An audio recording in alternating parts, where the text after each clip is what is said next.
Hello friends, welcome to hi fi study changing the way of education. Friends, आज हम लोग शैक्षिक मूल्यांकन का 2018 का पेपर और 2019 का पेपर डिस्कस करेंगे। इस वीडियो में 2018 और 2019 का पेपर हम लोग देखेंगे। तो चलिए स्टार्ट करते हैं। पहला क्वेश्चन है हमारा, क्रियात्मक शोध की प्रवर्तक है। क्रियात्मक शोध की प्रवर्तक कौन है? पहला ऑप्शन है एस.एस. स्टीवेंस, सेकेंड ऑप्शन है Stephen M Corey, third option है जी.सी. हेल्मस्टेडेटर और फोर्थ ऑप्शन है रेडफील्ड। तो फ्रेंड्स, इसका जो राइट ऑप्शन हो जाएगा option B, Stephen M Corey. क्रियात्मक शोध के प्रवर्तक कौन है? Stephen M Corey. Next question है फ्रेंड्स हमारा, सतत एवं व्यापक मूल्यांकन का आरंभ हुआ था। फ्रेंड्स देखिए, सतत एवं व्यापक मूल्यांकन का आरंभ कब हुआ था? पहला ऑप्शन है 2009 में, सेकंड ऑप्शन है 2008 में, थर्ड ऑप्शन है 2010 में और फोर्थ ऑप्शन है क्या 2011 में। तो फ्रेंड्स, जो इसका राइट ऑप्शन हो जाएगा ऑप्शन ए 2009 में। सतत एवं व्यापक मूल्यांकन का आरंभ कब हुआ था? 2009 में। नेक्स्ट क्वेश्चन है, रीता ने भाषा में 60 अंक प्राप्त किए। 60 अंक का प्राप्त करना है। फ्रेंड्स देखिए, जब आप किसी को अंक देते हैं या किसी को नंबर देते हैं तो वो क्या कहलाता है? मापन कहलाता है। आप किसी का माप करते हैं तो यहाँ पे भाषा में जो रीता है 60 अंक प्राप्त करती है, तो यहाँ पे अंक दिया गया है तो ये क्या किसके अंतर्गत आ जाएगा? मापन के अंतर्गत। ठीक है फ्रेंड्स, समझ में आ गया यहाँ तक कि अगर किसी को अंक देते हैं, नंबर प्रोवाइड करते हैं तो वो क्या कहलाता है? मापन कहलाता है। नेक्स्ट क्वेश्चन है हमारा, ब्लूम टैक्सोनॉमी विकसित हुई थी। पहला ऑप्शन है 1957 में, सेकंड ऑप्शन 1958 में, थर्ड ऑप्शन 1956 में और फोर्थ ऑप्शन 1955 में। तो फ्रेंड्स देखिए, ये आपकी यूपी टेट के लिए भी इंपॉर्टेंट क्वेश्चन बन जाता है कि ब्लूम की टैक्सोनॉमी कब विकसित हुई। तो इसका राइट ऑप्शन क्या हो जाएगा? ऑप्शन सी 1956 में। ब्लूम की टैक्सोनॉमी कब आई थी? 1956 में। और इसमें 3 थी, एक था संज्ञानात्मक पक्ष, सेकंड था मनोविश्लेषण पक्ष और थर्ड था हमारा भावनात्मक पक्ष। इसके बारे में मैंने आप लोगों को पिछले वीडियो में बताया है। ठीक है फ्रेंड्स, तो चलिए नेक्स्ट देखते हैं। नेक्स्ट क्वेश्चन है, प्रोफेसर स्टीफन एम कोर की पुस्तक कौन सी है? इसमें से कौन सी पुस्तक स्टीफन एम कोर की है? पहला ऑप्शन है origin of species, second option है essential of educational measurement, third option है इम्प्रूव एजुकेशन और फोर्थ ऑप्शन है टू इम्प्रूव स्कूल प्रैक्टिस। तो फ्रेंड्स, स्टीफन एम कोर की पुस्तक है टू इम्प्रूव स्कूल प्रैक्टिस। तो इसका राइट ऑप्शन क्या हो जाएगा? Option D, to improve school practice. Next question है फ्रेंड, निबंधनात्मक परीक्षण के प्रश्न है। निबंधनात्मक परीक्षण के प्रश्न कौन से हैं? उदाहरणार्थक प्रश्न, पुनः स्मरण प्रश्न, प्रत्याभिज्ञान प्रश्न या बहुवचन प्रकार वाले प्रश्न। तो फ्रेंड्स, इसका राइट ऑप्शन हो जाएगा ऑप्शन ए, उदाहरणार्थक प्रश्न। क्या है इसका right option? Option A. Next question हमारा, वस्तुनिष्ठ परीक्षा की विशेषता नहीं है। फ्रेंड्स देखिए, यहाँ नॉट पूछा है। आप लोग नॉट वाले क्वेश्चन को ध्यान से पढ़ा कीजिए, कहाँ नॉट पूछा है। ठीक है फ्रेंड्स, तो इसका पहला ऑप्शन है समय की मितव्ययिता, सेकेंड ऑप्शन है फलांकन की सुगमता, थर्ड ऑप्शन है पाठ्यक्रम की व्यापकता और फोर्थ ऑप्शन है रचना एवं प्रशासन की सुगमता। तो फ्रेंड्स, जो इसका राइट ऑप्शन हो जाएगा ऑप्शन डी, रचना एवं प्रशासन की सुगमता। यहाँ पर वस्तुनिष्ठ परीक्षा की विशेषता कौन सी नहीं है? रचना एवं प्रशासन की सुगमता। ठीक है फ्रेंड्स, यहाँ तक समझ में आ गया। चलिए नेक्स्ट क्वेश्चन देखते हैं। नेक्स्ट क्वेश्चन है, समस्या हमारी और हल भी हमारा। समस्या हमारी और हल भी हमारा क्या है? मौलिक शोध का है, व्यवहारिक शोध का है या क्रियात्मक शोध का है या उपयुक्त सभी। तो फ्रेंड्स, समस्या हमारी और हल भी हमारा ये क्रियात्मक शोध का है। ठीक है फ्रेंड्स, किसका है? क्रियात्मक शोध का। तो इसका राइट ऑप्शन क्या हो जाएगा? ऑप्शन सी, क्रियात्मक शोध। नेक्स्ट क्वेश्चन है फ्रेंड्स, शैक्षिक मूल्यांकन का अंग है। शैक्षिक मूल्यांकन का अंग कौन सा है? व्यवहारात्मक अनुभव, प्रेरणार्थक अनुभव, स्मृति अनुभव और फोर्थ ऑप्शन है अधिगम अनुभव। तो फ्रेंड्स, इसका जो राइट ऑप्शन है ऑप्शन डी है, अधिगम अनुभव। शैक्षिक मूल्यांकन का अंग कौन सा है? अधिगम अनुभव। ठीक है फ्रेंड्स, यहाँ तक समझ में आ गया। फ्रेंड्स, आई होप आप लोग अपने एग्ज़ाम की तैयारी अच्छे से कर रहे होंगे, क्योंकि ज़्यादा टाइम नहीं बचा है आपके एग्ज़ाम के लिए, 2 ही 3 दिन का टाइम है। तो आप लोग अच्छे से पढ़िए, जितना ज़्यादा से ज़्यादा टाइम दे सके ज़्यादा से ज़्यादा टाइम दीजिए और अपने पेपर को अच्छे से लिख कर आइएगा। ठीक है फ्रेंड्स, चलिए नेक्स्ट क्वेश्चन देखते हैं। परिकल्पना होती है समाधान का पूर्व अनुमान, सेकंड ऑप्शन है समाधान का बाद में अनुमान, थर्ड ऑप्शन है शोध के मध्य में अनुमान और फोर्थ ऑप्शन है कोई अनुभव किया ही नहीं जाता। ठीक है फ्रेंड्स, तो जो इसका राइट ऑप्शन हो जाएगा ऑप्शन ए, समाधान का पूर्व अनुमान। फ्रेंड्स, आप जब किसी समस्या के समाधान के लिए पूर्व अनुमान लगाएंगे तो क्या होगा, परिकल्पना ही होगा। तो इसमें पूछा परिकल्पना होती है, तो इसका राइट ऑप्शन क्या हो जाएगा, समाधान का पूर्व अनुमान, ऑप्शन ए। नेक्स्ट क्वेश्चन है मापन का सामान्य सिद्धांत संबंधित है। मापन का सामान्य सिद्धांत किससे संबंधित है, गणित से, सेकंड ऑप्शन है विज्ञान से, थर्ड ऑप्शन है भूगोल से और फोर्थ ऑप्शन है अर्थशास्त्र से। तो फ्रेंड इसका राइट ऑप्शन हो जाएगा ऑप्शन ए, गणित से। मापन का सामान्य सिद्धांत किससे संबंधित है, गणित से। तो इसका राइट ऑप्शन क्या हो जाएगा, ऑप्शन ए। नेक्स्ट क्वेश्चन है मापन किन्हीं निश्चित स्वीकृति नियमों के अनुसार वस्तुओं को अंक प्रदान करने की प्रक्रिया है, यह कथन किसका है। मापन किन्हीं निश्चित स्वीकृति नियमों के अनुसार वस्तुओं को अंक प्रदान करने की प्रक्रिया है, यह कथन किसका है। फर्स्ट ऑप्शन है फ्रेंड्स हेल्मस्टेडेटर, सेकंड ऑप्शन है एस स्टीवेंस, थर्ड ऑप्शन है बर्ट्रेड रसेल और फोर्थ ऑप्शन है वुंट। तो फ्रेंड्स जो इसका राइट ऑप्शन हो जाएगा ऑप्शन बी, एस स्टीवेंस। इसका राइट ऑप्शन क्या हो जाएगा, ऑप्शन बी। नेक्स्ट क्वेश्चन है हमारा शैक्षिक उद्देश्य का अंग है। शैक्षिक उद्देश्य का अंग क्या है, पहला ऑप्शन है बालक, सेकंड ऑप्शन है समाज, थर्ड ऑप्शन है विषय वस्तु, फोर्थ ऑप्शन है उपर्युक्त सभी। तो फ्रेंड्स इसका जो राइट ऑप्शन हो जाएगा ऑप्शन डी, उपर्युक्त सभी। ये सभी क्या है, बालक, समाज, विषय वस्तु, ये सभी क्या है, शैक्षिक उद्देश्य के अंग है। तो इसका राइट ऑप्शन क्या हो जाएगा फ्रेंड्स, ऑप्शन बी। चलिए नेक्स्ट क्वेश्चन देखते हैं। नेक्स्ट क्वेश्चन है बालक के विभिन्न कौशल विकसित होने वाला क्षेत्र है। बालक के विभिन्न कौशल विकसित होने वाला क्षेत्र है। फर्स्ट ऑप्शन है ज्ञानात्मक क्षेत्र, सेकंड ऑप्शन है भावनात्मक क्षेत्र, थर्ड ऑप्शन है क्रियात्मक क्षेत्र और फोर्थ ऑप्शन है उपर्युक्त सभी। तो फ्रेंड्स बालक के विभिन्न कौशल विकसित होने वाला क्षेत्र है, इसका राइट ऑप्शन हो जाएगा ऑप्शन डी, ज्ञानात्मक क्षेत्र, भावात्मक क्षेत्र, क्रियात्मक क्षेत्र, ये तीनों ही क्या है, बालक के विभिन्न कौशल। तो इसका राइट ऑप्शन हो जाएगा ऑप्शन डी। नेक्स्ट क्वेश्चन है बौद्धिक योग्यता में बोध का अंग नहीं है। बौद्धिक योग्यता फ्रेंड्स यहाँ नॉट पूछा है, इसमें कौन सा नहीं है। फर्स्ट ऑप्शन है अनुवाद, सेकंड ऑप्शन है विवेचना, थर्ड ऑप्शन है वागिस्तवार, सेकंड ऑप्शन है अनुप्रयोग। तो फ्रेंड जो इसका राइट ऑप्शन हो जाएगा ऑप्शन सी, वाग्विस्तार। इसका राइट ऑप्शन क्या हो जाएगा, ऑप्शन सी। ठीक है फ्रेंड्स, तो यहाँ तक हम लोगों ने बहुविकल्पी देख लिया। अब हम लोग आगे पढ़ेंगे अति लघुत्तरी प्रश्न। ठीक है फ्रेंड्स, तो चलिए स्टार्ट करते हैं। यहाँ पे पहला प्रश्न है हमारा, प्रश्न क्रियात्मक शोध का मूल मंत्र क्या है। प्रश्न क्रियात्मक शोध का मूल मंत्र क्या है। देखिए क्रियात्मक शोध का मूल मंत्र है समस्या हमारी और हल भी हमारा। इसका मूल मंत्र क्या है कि समस्या हमारी है तो हल भी हमारा होना चाहिए। ठीक है फ्रेंड्स, समझ में आ गया। नेक्स्ट क्वेश्चन है मूल्यांकन प्रक्रिया के प्रमुख अंग कौन से हैं। मूल्यांकन प्रक्रिया के प्रमुख अंग कौन से हैं। शिक्षण उद्देश्य, व्यवहार परिवर्तन एवं अधिगम अनुभव मूल्यांकन के प्रमुख अंग हैं। शिक्षण का उद्देश्य, व्यवहार परिवर्तन एवं अधिगम अनुभव मूल्यांकन प्रक्रिया का मुख्य अंग है। ठीक है फ्रेंड्स, यहाँ तक समझ में आ गया सभी को। नेक्स्ट क्वेश्चन है फ्रेंड्स, क्रियात्मक शोध के चरण क्या है। क्रियात्मक शोध के चरण कौन कौन से हैं। क्रियात्मक शोध के चरण, पहला है समस्या की पहचान करना, फिर समस्या को परिभाषित करना, थर्ड है समस्या के कारणों का विश्लेषण करना, फोर्थ है परिकल्पनाओं का निर्माण करना, फिफ्थ है परिकल्पना परीक्षण का प्रारूप तैयार करना और कार्य योजना संबंधित निष्कर्ष निकालना।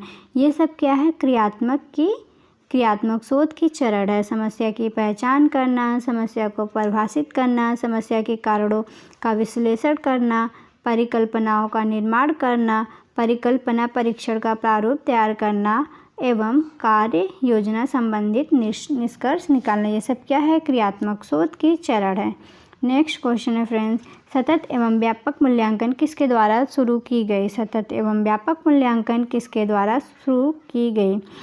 सतत एवं व्यापक मूल्यांकन प्रक्रिया राज्य सरकार के परीक्षा बोर्ड तथा केंद्र माध्यमिक बोर्ड द्वारा शुरू गई। किसकी द्वारा शुरू की गई? राज्य सरकारों की परीक्षा बोर्ड तथा केंद्रीय माध्यमिक शिक्षा बोर्ड के द्वारा ये प्रक्रिया सतत एवं मूल्यांकन प्रक्रिया शुरू की गई थी। ठीक है फ्रेंड्स, समझ में आ गया। नेक्स्ट क्वेश्चन है, निबंधनात्मक परीक्षा के प्रकार बताइए। देखिए, निबंधनात्मक परीक्षा के प्रकार निम्नलिखित है। वर्णनात्मक परीक्षा, व्याख्यात्मक प्रश्न और विवेचनात्मक प्रश्न, उदाहरणार्थक प्रश्न, तुलनात्मक प्रश्न, आलोचनात्मक प्रश्न और विश्लेषणात्मक प्रश्न। कौन कौन से हैं? वर्णनात्मक प्रश्न, व्याख्यानात्मक प्रश्न, विवेचनात्मक प्रश्न, उदाहरणार्थक प्रश्न, तुलनात्मक प्रश्न, आलोचनात्मक प्रश्न और विश्लेषणात्मक प्रश्न। ये सब क्या है? निबंधनात्मक परीक्षा के प्रकार है। ठीक है फ्रेंड्स, ये सब क्या है? निबंधनात्मक परीक्षा के प्रकार है। नेक्स्ट क्वेश्चन है, अंकलित मूल्यांकन से आप क्या समझते हैं? अंकलित मूल्यांकन से आप क्या समझते हैं? देखिए फ्रेंड्स, अंकलित मूल्यांकन का अभिप्राय किसी पूर्व विकसित शैक्षिक कार्यक्रम, पाठ्यक्रम, शिक्षण विधि, शिक्षण सामग्री की उपयुक्तता की जांच करना है। फ्रेंड्स देखिए, आंकलित मूल्यांकन का अभिप्राय किसी पूर्व विकसित शैक्षिक कार्यक्रम, पाठ्यक्रम, शिक्षण विधि, शिक्षण सामग्री की उपयुक्तता की जांच करना है। इससे स्वीकृति शैक्षिक कार्यक्रमों, शिक्षण विधियों आदि को जारी रखने के संबंध में निर्णय लेने में सहायता करती है। जैसे उदाहरण के लिए आप समझ सकते हैं, कोई हाई स्कूल का छात्र है और उसको विज्ञान की पुस्तक का चयन करना है, तो इसके लिए हाई स्कूल के विज्ञान पाठ्यक्रम पर लिखी गई ऐसी सभी पुस्तक का मूल्यांकन करना होगा। इन पुस्तकों में से उसी पुस्तक का चयन किया जाएगा जो कि शैक्षणिक उद्देश्य की दृष्टि से क्या हो? सर्वश्रेष्ठ हो। ठीक है फ्रेंड्स, समझ में आया कि अगर कोई हाई स्कूल का बच्चा है और उसको अगर विज्ञान की पुस्तक का चयन करना है, तो उसके लिए जो विज्ञान का पुस्तक, हाई स्कूल का जो विज्ञान का पुस्तक है, उसके पाठ्यक्रम का क्या करना होगा? मूल्यांकन करना होगा और ऐसी पुस्तक का चयन करना होगा जो शैक्षणिक उद्देश्य की दृष्टि से क्या हो? सर्वश्रेष्ठ हो। ठीक है, यहाँ तक समझ में आ गया। चलिए नेक्स्ट क्वेश्चन को देखते हैं। नेक्स्ट क्वेश्चन हमारा, शिक्षा में नवाचार का अर्थ क्या है? देखिए, शिक्षा में नवाचार का अर्थ स्थापित शिक्षा प्रणाली में नए व्यवहार अर्थात नवीन विधियों एवं रीतियों का समावेशन करना। फ्रेंड्स देखिए, शिक्षा नवाचार में क्या है? जैसे नए नए व्यवहार आ रहे हैं, नई नीतियाँ आ रही है, नए नए विधियाँ आ रहे हैं, तो उसमें शिक्षा प्रणाली में नए नए चीज़ों को ऐड करना क्या है? शिक्षा में नवाचार का अर्थ है, यही इसका अर्थ है। ठीक है फ्रेंड्स, नेक्स्ट क्वेश्चन है हमारा, उत्तम परीक्षण की विशेषता बताइए। उत्तम परीक्षण की विशेषता कौन सी है? मानकीकरण, विश्वसनीयता, वस्तुनिष्ठता, वैधता, विवेककारिता, मानक, विशिष्टता, उद्देश्यपूर्णता, व्यापकता, मितव्ययिता, उपयोगिता, ग्राह्यता, प्रतिनिधित्व, सुगमता, भाषा आदि उत्तम परीक्षण की क्या है? ये सारी क्या है? विशेषताएं हैं इसकी। ठीक है फ्रेंड्स, अगर उत्तम परीक्षण की विशेषताएं पूछे तो आप लोग ये लिख सकते हैं, मानकीकरण, विश्वसनीयता, वस्तुनिष्ठता, वैधता, ये सब क्या है? हमारा उत्तम परीक्षण की विशेषताएं हैं। ठीक है फ्रेंड्स, नेक्स्ट क्वेश्चन है, मापन के प्रकार बताइए। देखिए, मापन कितने प्रकार से किया जा सकता है? मापन उपकरण या विधि या उनके प्राप्त परिणामों के आधार पर मापन के 3 भेद होते हैं। मापन के कितने भेद होते हैं? मापन कितने प्रकार का होता है? मापन 3 प्रकार का होता है। पहला है मानसिक या सामान्यीकृत मापन, मानसिक या सामान्यीकृत मापन। सेकंड है भौतिक या निरपेक्ष मापन। थर्ड है इंस्पेक्टिव या मापन। ठीक है फ्रेंड्स, थर्ड क्या है? इंस्पेक्टिव मापन। सेकंड क्या है? भौतिक या निरपेक्ष मापन। और फर्स्ट है मानसिक या सामान्यीकृत मापन। तो ये क्या है? मापन के प्रकार है। ठीक है फ्रेंड्स, यहाँ तक समझ में आ गया सभी को? फर्स्ट है हमारा मानसिक या सामान्यीकृत मापन, सेकंड है भौतिक या निरपेक्ष मापन, थर्ड है इंस्पेक्टिव मापन। ये सब क्या है? हमारे मापन के प्रकार हैं। नेक्स्ट क्वेश्चन है हमारा, क्रियात्मक शोध की समयावधि क्या है? क्रियात्मक शोध की समयावधि क्या है? क्रियात्मक शोध का समयावधि लगभग 5 से 15 दिन की होती है। ठीक है फ्रेंड्स, आपसे पूछेगा क्रियात्मक शोध की समयावधि कितनी होती है, तो ये 5 से 15 दिन की होती है। ठीक है, नेक्स्ट क्वेश्चन है, विश्वसनीयता किसे कहते हैं? विश्वसनीयता किसे कहते हैं? विभिन्न अवसरों पर एक परीक्षण से प्राप्त एक ही व्यक्ति के प्राप्तांक में स्थिरता, संगति, परिशुद्धता या भरोसे में विश्वसनीयता कहते हैं। देखिए फ्रेंड्स, विभिन्न अवसरों पर एक परीक्षण से प्राप्त एक ही व्यक्ति के प्राप्तांक में स्थिरता, संगति, परिशुद्धता या भरोसे को विश्वसनीयता कहते हैं। ठीक है फ्रेंड्स, तो विश्वसनीयता किसे कहते हैं, आप सभी को समझ में आ गया। चलिए नेक्स्ट क्वेश्चन देखते हैं। नेक्स्ट हमारा, निवेदनात्मक परीक्षण किस प्रकार से छात्रों के किया? देखिए फ्रेंड्स, निवेदनात्मक परीक्षण किस प्रकार के छात्रों का किया जाता है? तो निवेदनात्मक परीक्षण समस्यात्मक छात्रों एवं किसी विषय विशेष में कमजोर छात्र के लिए किया जाता है। देखिए फ्रेंड्स, अगर किसी बच्चे को कोई समस्या हो या उसे किसी विशेष विषय में वो क्या हो, कमज़ोर हो, तो उसके लिए क्या करेंगे? निवेदनात्मक परीक्षण करेंगे, उसका परीक्षण करेंगे, फिर उसका निदान करेंगे। ठीक है फ्रेंड्स, जिस प्रकार से बच्चे को जो परेशानी होगी उसके हिसाब से उसका निदान करेंगे, जो भी समस्या होगी बच्चे की। नेक्स्ट क्वेश्चन हमारा, उपचारात्मक परीक्षण के उद्देश्य बताइए। उपचारात्मक परीक्षण का उद्देश्य छात्रों की दोषपूर्ण आदतें, कुशलताओं एवं मनोवृत्तियों को समाप्त करके उनको आदर्श एवं उत्तम रूप प्रदान करना। फ्रेंड्स देखिए, बच्चे में जो भी दोषपूर्ण आदतें हैं उन आदतों को ख़त्म करके, उनको समाप्त करके उनको एक आदर्श एवं उत्तम रूप प्रदान करना है। ठीक है फ्रेंड्स, तो ये क्या है, उपचारात्मक परीक्षण का उद्देश्य है। नेक्स्ट क्वेश्चन है हमारा,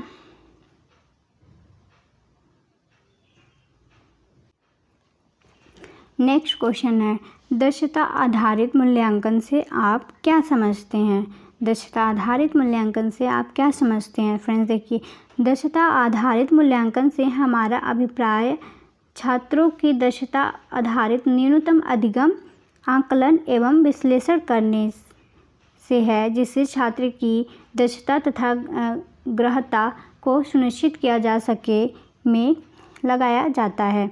देखिए, दक्षता आधारित मूल्यांकन से आप क्या समझते हैं? दक्षता आधारित मूल्यांकन से हमारा अभिप्राय छात्रों की दक्षता आधारित न्यूनतम अधिगम, आकलन व विश्लेषण करने, जिससे छात्र की दक्षता तथा ग्राह्यता को सुनिश्चित किया जा सके से लगाया जाता है। ये क्या है? दक्षता आधारित मूल्यांकन। ठीक है फ्रेंड्स, नेक्स्ट क्वेश्चन हमारा, शिक्षण प्रक्रिया की दृष्टि से ज्ञानात्मक पक्ष के स्तर कौन कौन से हैं? शिक्षण प्रक्रिया की दृष्टि से ज्ञानात्मक पक्ष के स्तर कौन कौन से हैं? फ्रेंड्स देखिए, ये ब्लूम टैक्सोनॉमी का है।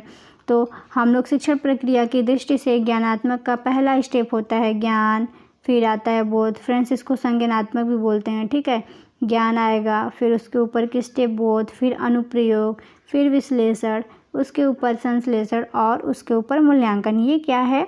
इसमें 6 स्टेप होते हैं। 6 स्टेप होते हैं, ज्ञान, बोध, अनुप्रयोग, विश्लेषण, संश्लेषण, मूल्यांकन। ये क्या है? ज्ञानात्मक पक्ष के स्तर है। ठीक है फ्रेंड्स, यहाँ तक समझ में आ गया सभी को? चलिए नेक्स्ट क्वेश्चन देखते हैं हम लोग। फ्रेंड्स 2018 का हम लोगों ने देख लिया पेपर कि किस प्रकार से क्वेश्चन पूछा गया है। अब हम लोग पढ़ेंगे 2019 का पेपर। ठीक है फ्रेंड्स, 2019 का पेपर देखेंगे। 2019 में पहला पेपर है, पहला क्वेश्चन है। फ्रेंड्स आप लोग के लिए बहुत ही कम टाइम बचा है, सिर्फ 2 दिन का टाइम बचा है, तो आप अच्छे से ज़्यादा पढ़ाई और जितने भी प्रीवियस ईयर पेपर है उसको ज़रूर से ज़रूर देख के जाइएगा। और जितने भी आपके सीरीज़, आपके पास जो भी सीरीज़ हो, पवन सीरीज़ हो या जो भी हो, आप उसके जितने भी शॉर्ट क्वेश्चन आंसर है, जैसे जो अति लघुत्तरी है और जो बहुविकल्पी है, उसको ज़रूर से देख के जाइएगा। ठीक है फ्रेंड्स, क्योंकि अति लघुत्तरी और बहुविकल्पी का एक नंबर का क्वेश्चन होता है, तो उसका जो राइट ऑप्शन होता है या फिर जो राइट आंसर होता है एग्जैक्ट वही लिखना होता है। ठीक है, तभी आपको अच्छा नंबर मिलेगा।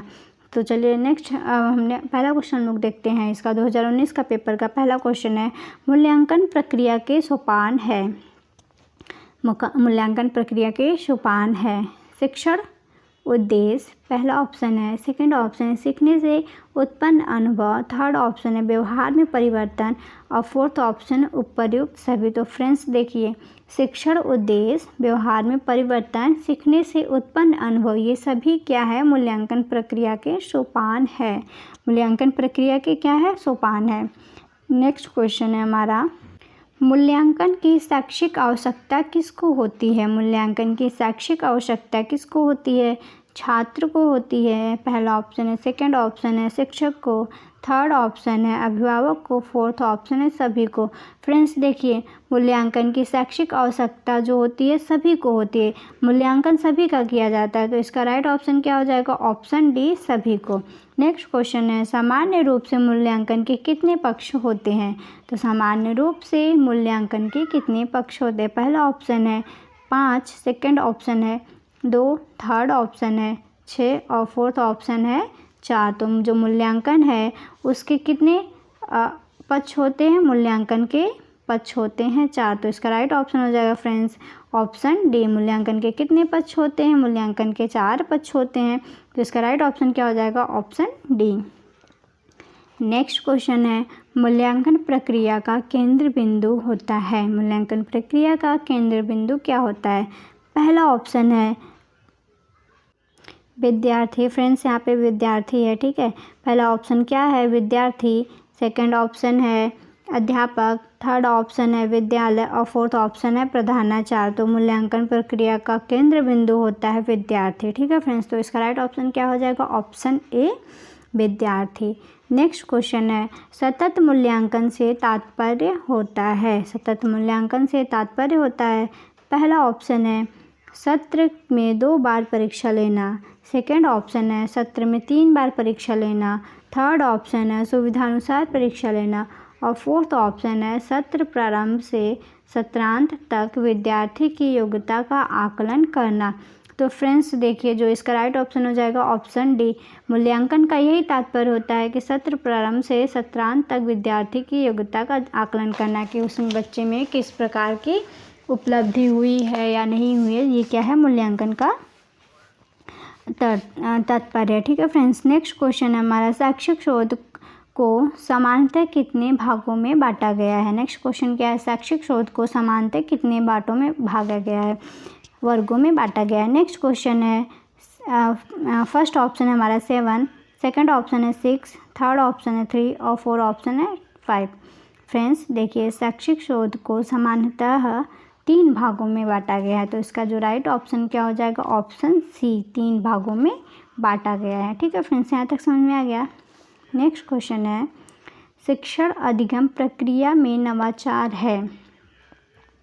शिक्षण अधिगम की प्रक्रिया में नवाचार है, पहला ऑप्शन है अभिक्रमित अनुदेशन, सेकंड ऑप्शन है टोली शिक्षण, थर्ड ऑप्शन है खुली कक्षा कक्ष और फोर्थ ऑप्शन क्या है? उपर्युक्त सभी। तो फ्रेंड्स जो इसका राइट ऑप्शन हो जाएगा ऑप्शन डी, उपर्युक्त सभी।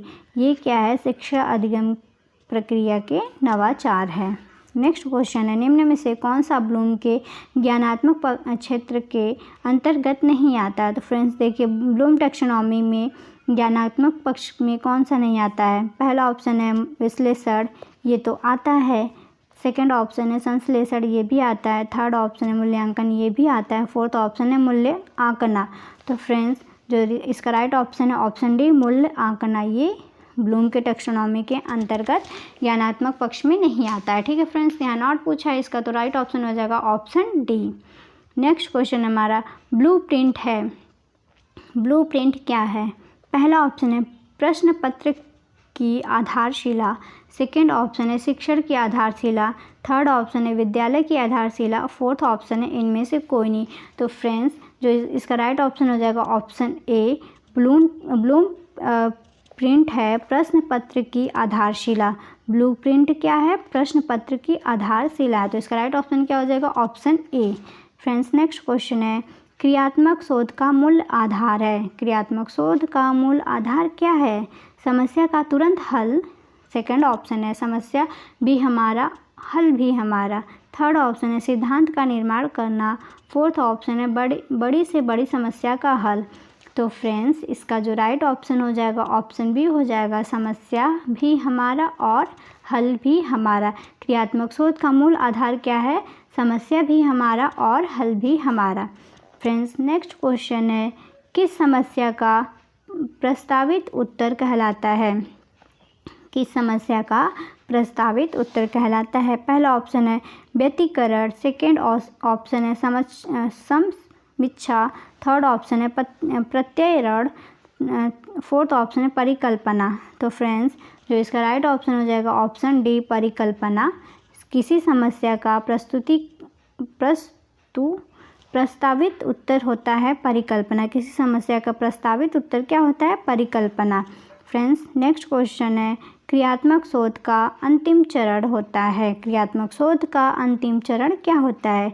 निष्कर्ष, सेकेंड ऑप्शन है प्रदत्त विश्लेषण, थर्ड ऑप्शन है परिकल्पना निर्माण और फोर्थ ऑप्शन है सांख्यिकी विश्लेषण। तो फ्रेंड्स जो इसका राइट ऑप्शन हो जाएगा ऑप्शन ए निष्कर्ष। ये क्या है? क्रियात्मक शोध का अंतिम चरण है।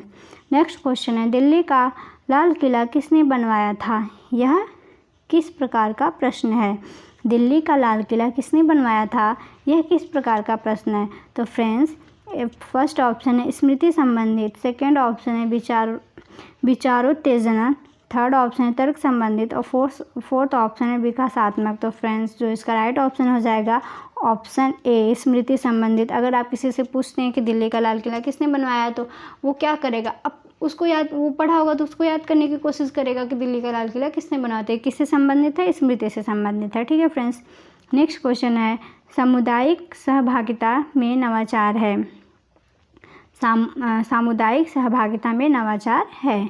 फर्स्ट ऑप्शन है एनसीसी, सेकेंड ऑप्शन है स्काउटिंग, थर्ड ऑप्शन है रेड क्रॉस संस्था और फोर्थ ऑप्शन है उपर्युक्त सभी। तो फ्रेंड्स जो इसका राइट ऑप्शन हो जाएगा ऑप्शन डी उपर्युक्त सभी। एनसीसी, स्काउटिंग, रेड क्रॉस संख्या ये सभी क्या है? सामुदायिक सहभागिता में नवाचार है। तो इसका राइट ऑप्शन क्या हो जाएगा? Option D. Friends next question है हमारा निम्नलिखित में से कौन वस्तुनिष्ठ प्रकार का प्रश्न नहीं है? निम्नलिखित में से कौन सा वस्तुनिष्ठ प्रकार का प्रश्न नहीं है?